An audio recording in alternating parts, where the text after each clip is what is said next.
Welcome everyone to Coffee and an Interview. This is Jacqueline Pena, and today I'm here with Patton from Patton Accounting. Dawn, welcome to the show. Thank you. Thanks so much for having me. I'm excited. We don't always get excited about taxes and accountants. I'm so sorry. It's true. But as a small business owner, I'm really excited to meet you here today and to learn from you on some tips and tricks to help me in that financial world. So why don't I turn it over to you and tell me a little bit about your business, Patton Accounting. What do you do? Who are your clients? Yes, we are, and I say we, it is me and a team of bookkeepers and tax preparers. So we have done for you services for small business owners where we do the bookkeeping, we do the taxes for you. But then we also have an educational component where we have some live programs and some online self-paced programs so that small business owners can learn more about bookkeeping or setting up their business or what taxes you pay and why you pay them as an entrepreneur and all the quote unquote fun stuff of being a business owner. The fun stuff that scares us sometimes, but it's so critical for our success, whether it's a side hustle, small business, or main hustle, like the main source of revenue or income. So that's really good. What else do you do in Patton Accounting? So we have the done for you services and then the educational component. What are the done for you services? Can you break that down a little bit more for those of us who are not so accounting savvy? Yeah, we'll do your bookkeeping, we'll do your tax returns, and then I'm also a business coach. So we offer coaching services. Nice. Yeah, so we have the hope is that it's like you come to us and we can just do all of your financial needs and just take care of them here. And you don't have to have a million people that you go to. So. An all-in-one shop. I love it. I love it because I think for a lot of us, we start small businesses because of our passions. And we say, oh my goodness, I really want to get into this. And we take risk, and it's a financial risk, it's a life risk. But most of us who start small businesses don't have the financial background. We don't know how to do taxes. We don't understand bookkeeping. So we pay for programs, but it's a do-it-yourself approach. So it's nice that you have a one-stop shop. Yeah, that's the hope. And like you said, so many people get into businesses because they're good at the business, like what the service or the product that they're selling. And our hope is we just get to take the stress off your plate of the back end of the business, right? Because unless you went to school like I did for 7-8 years and I have a license in tax, like I know these things because of how long I studied. And becoming a business owner shouldn't mean that you need to become a marketing expert, a tax expert, a website designer. Like you can reinvest in your business by investing in other small businesses. And then that way you all get to grow together. Oh, that is actually great advice because you just nailed it right there. A lot of times we're starting a business or growing one and we try to do everything ourselves because revenue or resources are limited, not realizing we're taking time away from our clients and actually growing that revenue. So whether it's learning how to do WordPress to build a website, designing our own business cards, creating our own, trying to do our own taxes on an online program. And there's so many things we can quote unquote outsource. And here's a great opportunity to outsource for the accounting component. So in terms of that piece, how did you even get into this? I would love to hear a little bit about your story before we jump into tips and advice for small business owners in the accounting world. Yeah. So I got into accounting in college. I was a nursing major. I thought for years, I was like, I'm going to be a nurse. I'm going to be a nurse. I wanted to work in the ER. And then I was actually going to school for it. And I was like, this is interesting, but it's not interesting enough. And I completely switched my major to a business degree because that's what everyone who doesn't know what they want to do decides. Let me do business. And within the business degree, I took an accounting course, and it was weirdly just so interesting to me because it was things that made sense, but you're never really taught about them. Like you're never taught about taxes until you become an adult and you do them yourself, and you normally just pay someone else to do it for you is what you do. Or like bookkeeping. And so when I was learning these things in school, And I told you this before, Jackie, like I knew I loved the material, but I didn't know what the outcome would look like because I didn't want to be your typical accountant. Like you think of a older, stuffy person who's carrying a briefcase who never talks to anyone, who goes sits in their cubicle all day when you think of an accountant. And I was like, I don't want to do that, but I like this. So it was a big leap of faith to like follow my interest in the accounting major. And luckily it worked out because during school, I actually got an internship at a great company and stayed there for a few years, worked my way up to become the manager there. We worked with a lot of small businesses there. And that's where I really learned like real life small businesses. I had an interaction with them. And I saw that so many small business owners just did not understand the financial side. Like when we told them how much they had to pay in taxes, or when we gave them a profit and loss report, they were like, this is great, but I literally don't know what this is saying. And things like that, where I was like, okay, I would love to spend more of my time, not just doing the work then, but actually one-on-one with my clients, educating them about what these things actually mean. And that's kind of where the idea of starting my own business came from. My husband and I had moved to a small town in fall of 2019. And then in January of 2020, that's when I decided to open up the doors to my own business. And so right before COVID hit, made that decision. And it worked out so great because especially in COVID, people were like, okay, now I need to be more conscious of my money. And I need to actually know what my business is doing and how it's performing and what money moves should I be making in my business. Very interesting. I love the foundation of education. I know we talked about that earlier before this interview, but this concept that your whole business is built on education and empowering small business owners through that educational component. Yeah, that's a big piece of why I do what I do. That's excellent. And in terms of small business owners who might be listening to this podcast episode, or people who are just thinking about opening a small business, starting a side hustle, for example, or maybe just jumping right into a main hustle, what are some tips in terms of bookkeeping or taxes or some lessons learned that you could share with us? I'm putting myself in there as one of the small business owners. I feel like the biggest lesson I can give people is don't ignore your money. I feel like sometimes it can just be overwhelming. This is with any task too, not just money. Any task. Sometimes it's so overwhelming. We just like put it on the back burner and we ignore it. And eventually it'll boil over. And it's like, oh, now I have to do it. And now I feel stressed because I'm doing this in a time crunch. And so my biggest tip is do not ignore it. Like keep track of your income, keep track of your expenses, and don't just do it because you have to file taxes at the end of the year. I see that a lot too, it's a compliance thing, which is great. I love that you're like filing your tax returns and being legally legit, good for you.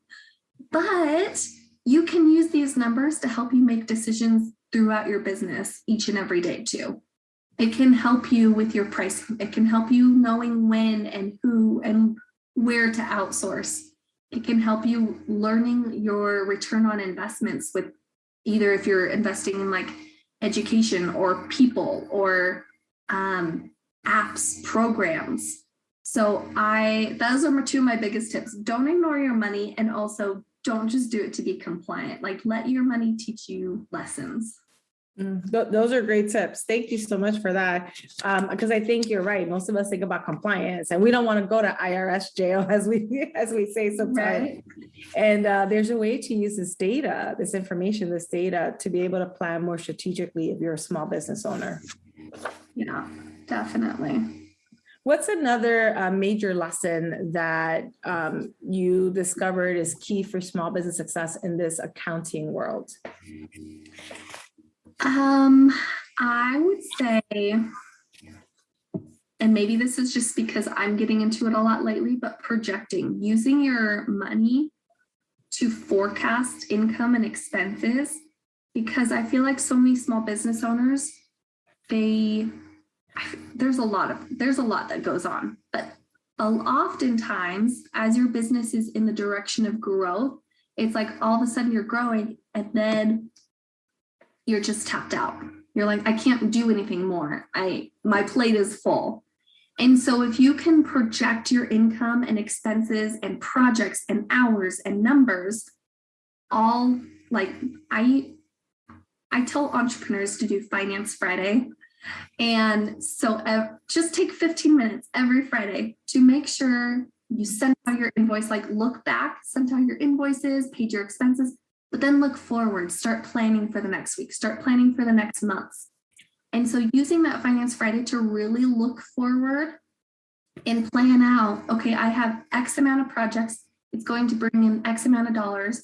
I have these expenses coming up. And then you can see, like, should I outsource, or is it the time now to invest in this before you're completely tapped out and then you feel burnt out because you're draining all of your time and resources in your business. This is great advice. So for listeners, you can't see me, but I'm here jotting down a ton of notes on index cards because, again, as a small business owner, I am tapped out. I'm at a point where I would, people would like to work with me, but I can't even take any more clients until I figure out how to grow the business. And this planning is important. I love the Finance Fridays. I love that term.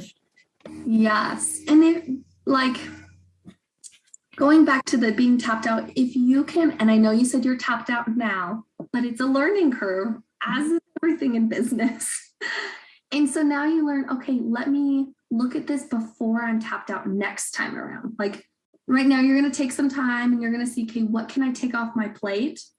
What is a money-making activity? What is something only I can do? Keep those things, outsource the rest, and look back at your money and see the return on investment. Like, are you getting more than you're paying for either the workflow that is now being automated or for the person that's helping you? So yes, I'm all about like outsourcing and having a team. I could not do this entrepreneur thing alone.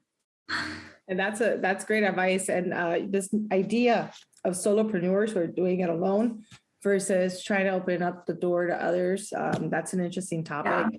And I can see how this all ties back to your business coaching side of the business too. I can see you coaching small business owners in this area and be like, all right, now let's look at this, let's balance this. And that's where I'm at now. Who do I need to hire and put in these positions so that we can grow steadily and that kind of thing, so that we are successful and don't burn out ourselves or the business. That's exactly it. Because so many times if we don't take control of it, our business can run our lives. And so we just kind of have to take a step back and be like, what does my dream life look like? And how does my business fit into it? And how can I change things in my business so that it's meeting my needs? Mm-hmm. Just want to work. As much as we love work and we love our businesses, like making sure that your business actually is fulfilling you is super important. Mm-hmm. No, I totally agree. So these have been some really great lessons for small business owners. Do you have anything else that you would like to share? Any other lessons or experiences that are helping you teach other small business owners to be more mindful of their finances, accounting? Oh, and then I have a question about payroll. I think, just something else I want to say, because I know I feel like I'm beating a dead bush by saying like outsource. And I know that's super important, but I do want to like recognize there is a time for outsourcing. When you're first starting your business, it totally makes sense to DIY. And you're suddenly doing research about all these things that you don't know. And that is okay. And I don't want you to think that's what I'm saying is like, oh, you have to outsource from the get-go, because financially, you probably don't have the finances yet. Like, make sure that you have a proven concept and a proven business model before you take those big leaps and make those big investments. Mhm. That's a good point. There is a right time to outsource and a not so ideal time to outsource in the business model. Yeah. Talking about business models, for a lot of us who have small businesses, I grew up around small businesses and still work with many of them.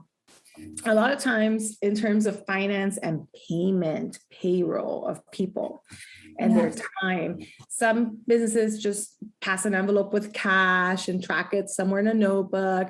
Other people might actually write out a check to someone. If it's a solopreneurship, then I might just say, oh, I'll take out, $1,000 a month or two out of the company account for myself. Now, I think this is one area that we don't talk enough about. How do you compensate yourself if you are working not with your own name, but under a business like you are, Patton Accounting? So how do we deal with compensation and finances when it comes to a small business? Yeah, so this one, I'm going to use a little bit of accounting jargon here. Okay. This one, it depends on your tax entity type, which means if you're a sole proprietorship or like an LLC, basically if you file a Schedule C on your personal tax return, 1099 contractors do the same thing. You are just going to transfer money from your business bank account to your personal bank account. There's no actually formal payroll. You're not getting a W-2 or anything like that.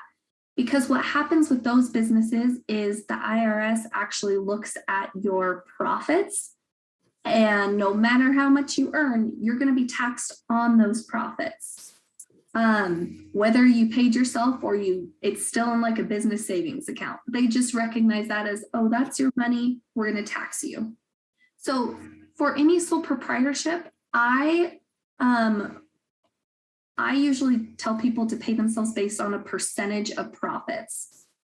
And this goes back to like Finance Fridays, right?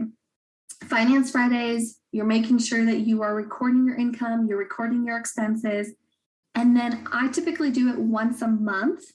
You're looking at the full month picture. So the first week of every month, you'll look back on the prior month and you'll say, okay, this is how much I actually earned after expenses. From there, you'll put a percentage toward taxes. You'll put a percentage of paying yourself. You'll put a percentage toward savings or toward reinvesting in your business or paying off debt. It really depends on your goals. But for the most part, it's usually like around 20 to 25% taxes and about 50% to paying yourself. And then the other 25% can be split accordingly based on your goals, whether it's debt, whether it's savings, whether it's paying yourself more. But I really recommend doing it a percentage base, because that way, the more you earn, it's like a reward system. The more you earn and the less you spend, the more you actually get to pay yourself. But also sometimes I feel like entrepreneurs are like, I need to pay myself $1,000 a month, which is great. If that's your goal, this goes back to projections. Make sure that you're bringing in enough to pay yourself $1,000 a month, because if you're constantly taking from your business, maybe you're paying yourself more than your business can afford. And then you're going to drain your business and not have enough money to pay your expenses and to continue to run your business. That's great advice. Can you break down those percentages again? I think it's a great framework, along with just making sure that you're looking at your books every week, that Finance Friday. Yes. So the percentages, like I said, they kind of vary, but usually you're going to do about 20 to 25% for taxes.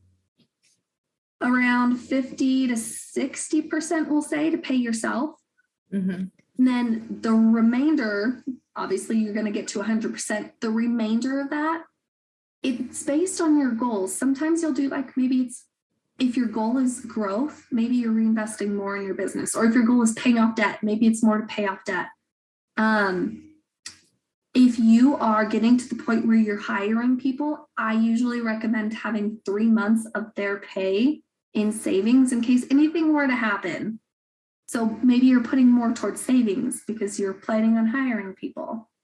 So it really just depends on your goals, and it's okay to move around those percentages each month based on what you need. Just make sure that your profits are covering taxes, your pay, and growth for your business.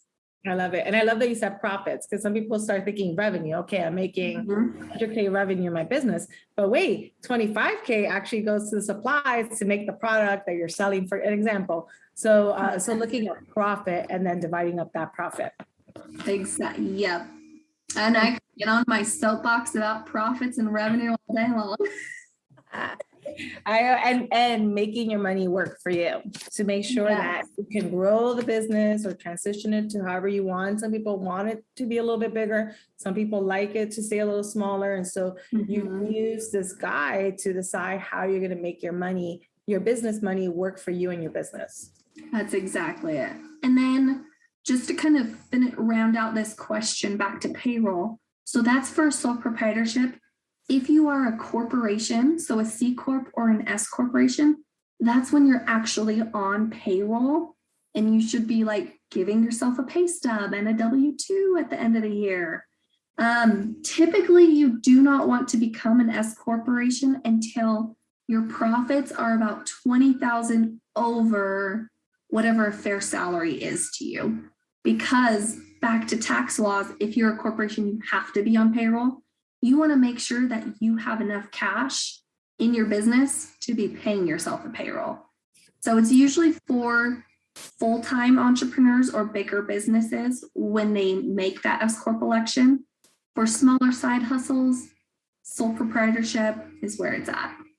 That's perfect advice. Thank you. I know that there's a threshold there.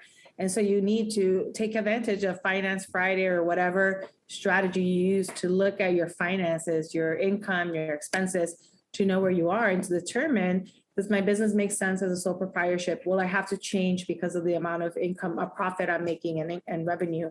And also to start planning. Should I be bringing a new product or service out to the market to fill this niche in order to help me bring in more revenue? And those are all part of a strategic growth plan for a company. Yeah, that's exactly it. And that's why, like, looking at it once a week, things are still fresh in your brain, right? And you can think like, so many people have been asking me, if I do this, is there a way I can bring this into my business? Or, I haven't really been selling this product. Do I need to either focus more marketing on it, or do we just need to take it off the shelf completely? So having a weekly strategy financial session is super important to the overall success of your business. Yeah, no, I totally agree. And I need to get better at that, because I'm that one person that thankfully now I'm looking once a month, and I need to dive a little deeper and do that weekly check and reflection. How are we doing in our business? Yeah. So this has been very helpful. I know I'm being a little selfish. I keep thinking about the business that I have and the business I work with. No, I love it, because if you're asking, I'm sure your listeners are asking too. Yeah. And then, there are always all these questions. How should I plan? How should I divide up the money? How much should I pay myself? How do I pay myself? Should I be an LLC, or can I just be a sole proprietorship or a DBA? And, there are all these questions. And this is an area that scares many of us, because we're not going into business because we study business and we know everything about business, but because we have passion about a service or product or products or services. And we want to put it out there and have something for ourselves. So we don't necessarily have this financial background. Right. And tax law background. And yeah. And let me tell you, even with the financial background, there are plenty of times where I still turn to other financial experts or legal experts. I have an attorney who I'm constantly messaging about things because there's so much to learn. So don't ever let yourself feel bad that you don't know these things. That also makes me feel better, because I think a lot of times we're too hard on ourselves for not knowing certain things and being able to handle that within the business. But the truth is, you can't know everything, and you have to focus on your passion and your skill set and growing your business. As much as possible. Yes. And I guess that's why I'm so like, outsource, because I'm over here like, I could never build a website, outsource. I'm not good at keeping up with social media, outsource. Like my office manager who sets up all my workflows, outsource, because I know what I'm good at, and I know my patience level for new things, and it's not very high. So let me have other people do it. That's excellent. No, that makes perfect sense. And I've been playing around in that now because of our growth. And it's scary to outsource because at the same time, our small businesses are our babies. And we don't want the wrong image to go out there because we outsource something and it's not our branding. And it doesn't speak to who we truly are. And we're scared that they're just not going to do it right, or they're not going to do it my way, but my way might not be the right way. It's just that I'm scared it's not going to get done my way. And try to navigate that as a small business owner has been very interesting. Yeah. Oh, it was I had to work through a lot of mindset blocks when I first outsourced.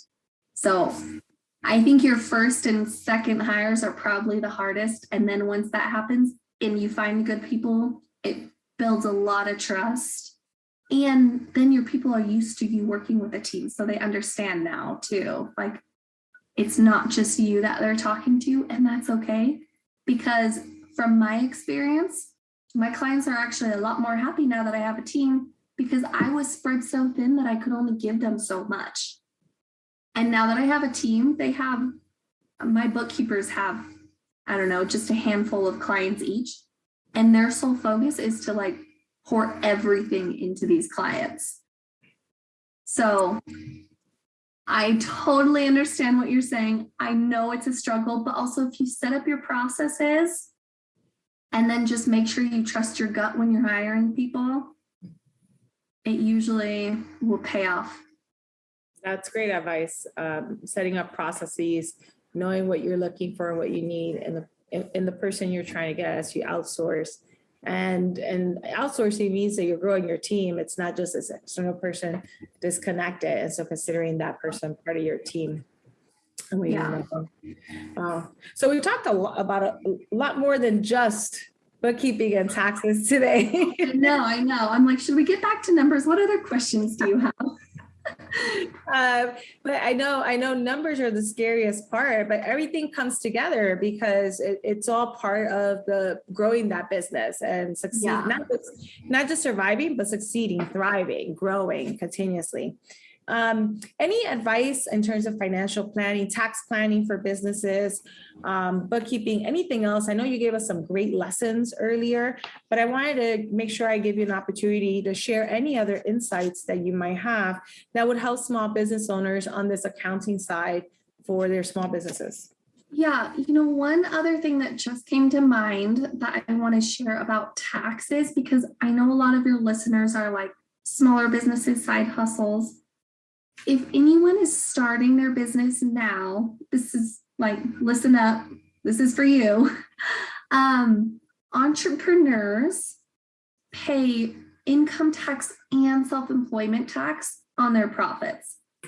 And for new business owners, if they don't know that come tax time, they are blown away with how much they have to pay in taxes, because most of us are used to, when you're an employee, you have a W-2, your employer withholds Social Security, Medicare on your paycheck, so you don't even think about that.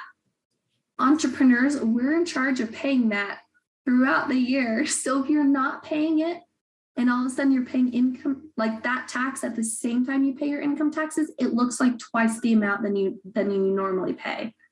So just be aware that is 15% Social Security and Medicare. So make sure you're setting aside enough money for taxes that you are not super bummed out and ready to quit your business when you get your tax return back. That's actually good advice, and it makes sense why you set those percentages before. And for some of our small business owners who might have other sources of income that are not taxed, like maybe rental properties or things of that sort, you want to be careful because that's additional income you're getting in that you have to tax, and it just moves you up the tax bracket. So understanding those things and saving so that you could pay the IRS.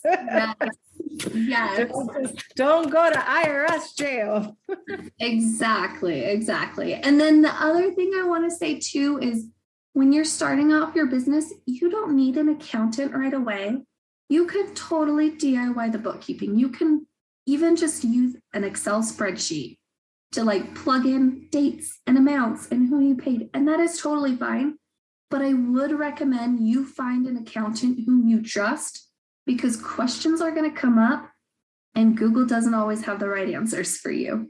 So make sure that you form that relationship, find someone you trust so that when questions arise, you already have that person and you know who to go to for questions. That's great advice too. So we don't need to run and find someone right away. There are ways for us to do this when we're small, and as we're growing, consider our options, outsource our accounting. Mm-hmm. Yeah, that's actually great advice as we wrap up this session, this particular episode. And I wanted to thank you for being here, Dawn, and sharing all this insight, and see if you had any final words of advice, final thoughts, or closing statement for this particular episode for our audience members or listeners. We're not all small business owners, but many of us, I think, have ventured into solopreneurship and entrepreneurship, especially with the pandemic. Yeah, I mean, look at me. That was my thing, right? I feel like I've talked so much. So I don't know that I have more to say, except if you listen to this episode, reach out to me, connect with me, and do come. I have tons of like freebies on my website. Go just binge them, download them. Hopefully they're helpful. And if you have any questions, reach out to me. I'm happy to help. Thank you so much. And for our listeners, the link to pattonaccounting.net, that's actually available on the description for this particular episode, along with any other resources or links relevant to today's conversation. So check out the description area. You can click on the link, or you might have to copy and paste it to your browser, depending on your listening platform. But definitely check out those resources, and don't be afraid to reach out if you have questions or need advice or need accounting help. Dawn, thank you so much for being here with me today. We're meeting on a late Friday morning, taping the episode for a later release.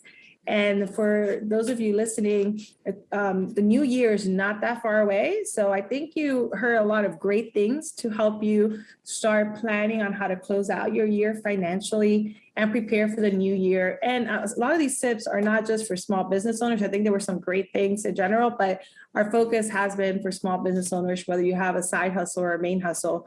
And so hopefully you'll take this advice and adopt some of these great strategies. I know I will. These lessons are amazing for those of us who are small business owners, and really start off the new year stronger because of this information. So Dawn, thank you for being here today. Yeah, thank you for having me.